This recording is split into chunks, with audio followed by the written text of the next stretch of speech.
In the maiden, make use of body rotation. Okay? You this way, forward, rotation. Not, you don't need to put this guy out very far. You just, and it'll be at the position where you want it to be when you rotate your hip. You're rotating your hip, you are, okay, forward, rotation, right? So you deliver your energy with linear movement, rotatory movement, okay? And the hands go for the ride. When you're doing the needle to the bottom of the sea, here, this comes down a little bit early. So when it finishes, this is still moving. You don't want to come down. I think, if nothing else to me, it indicates you have more control, a little more refined movement if you have a difference in slight sequence or here, coming down, push down, and this drops down. Okay. And I think Lucille made the point of in the serpent, not too high. Here, the function of this is to, just like, you don't do your single whip up here. So you don't need to do your, this is basically the same maneuver. So it's, yeah. From here, you're here, down, you stack it as much as you can, stack, and if you really have enough strength, stack, and you rotate your back and hip. The hip joint has, this stays straight, but this gives you a little bit more coming down. And if you're really good, like the young, strong people, you really can get down where you're supposed to be, but none of us can do that. So, not only just down this way, it's down, turn. And you turn your foot, but where's the power? Still home. Advance, okay? You don't have to come up here, but if you need to come up here to get your balance, fine. And all the while, you are up, Tai Chi posture. Up, Tai Chi posture. And important is to turn this. Some people don't need to do that. Some people have the power, they can go straight up. But for us,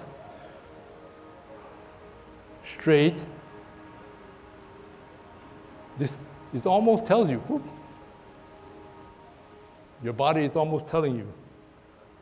Yeah. So at least you should try to have your foot not straight on, but out a little bit. No, sorry. Straight and out. This makes it a little easier for us to go up. And even now, I'm sort of stretched, see? So even though I pulled myself too far, I don't have the power to be able to come up. So don't overstretch yourself. When you come this way, not too stretched, open, then you can come up.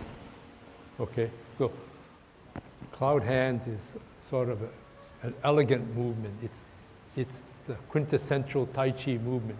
If you go down the street and you see somebody doing this, you say, man, it's sort of weird, but it looks beautiful, right? It must be Tai Chi, okay? And so it's sort of a paradox. We're teaching you martial arts based, but we're trying to be nice and gentle. But this stuff, and it looks so elegant. So elegant. But yet, you can just say, it's one, grabs the guy, turns him this way. So this has it's block And even when you're moving your feet, from here, shift your body. Bring your body together. And just before you open your block, you set yourself. You set yourself. Whether you're coming here just to sort of come along for the ride and you're going to do your turnaround and you're going to go this way. But in actuality, you're here, you're watching, you're trying to block this person. Or you're trying to grab him after you block him. But because he's so powerful and you have to deflect him, you use your legs and you turn your body. You see? Yeah. He's going to kick you, so you come from here. Whoa, I got to watch this. So it's elegant, but from a martial arts standpoint, it can be very, very powerful. You use everything. You use here, you use this, you use this. All of those things happen. And yet, once you learn it, we want you to deliberately relax.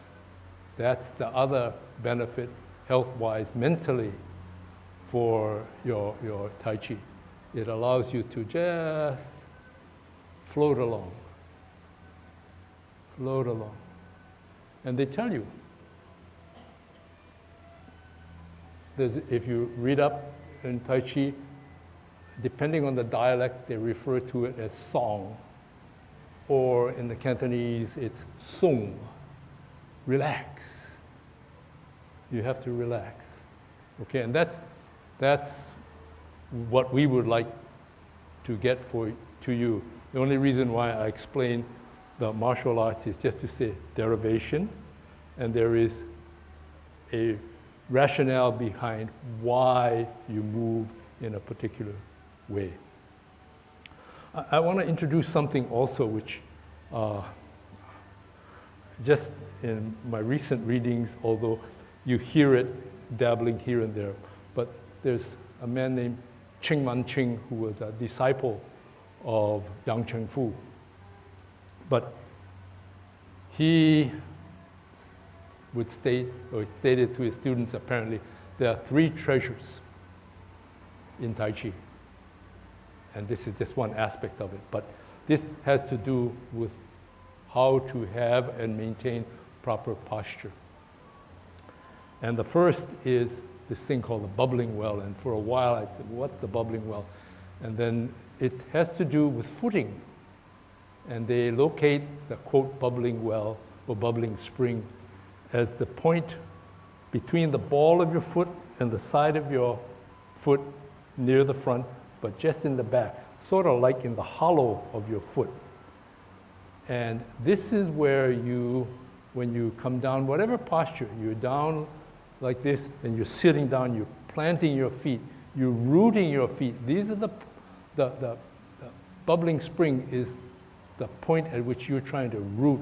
Imagine in your mind that you are sinking. They talk about sinking, they talk about rooting, and they talk about just sinking, getting down.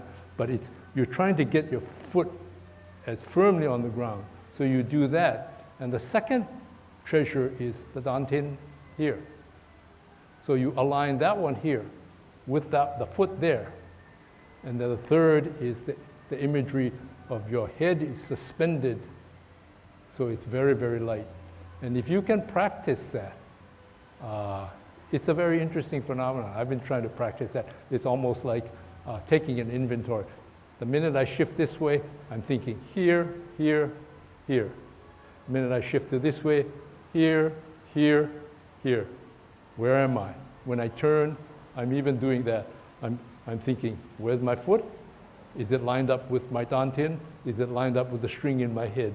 And it really helps in terms of helping you. Otherwise, sometimes you get up with a kick and you start to wobble. If you can firm your footing, foot, dantian, head, up, out, okay? Takes a little practice, you got to go through the litany.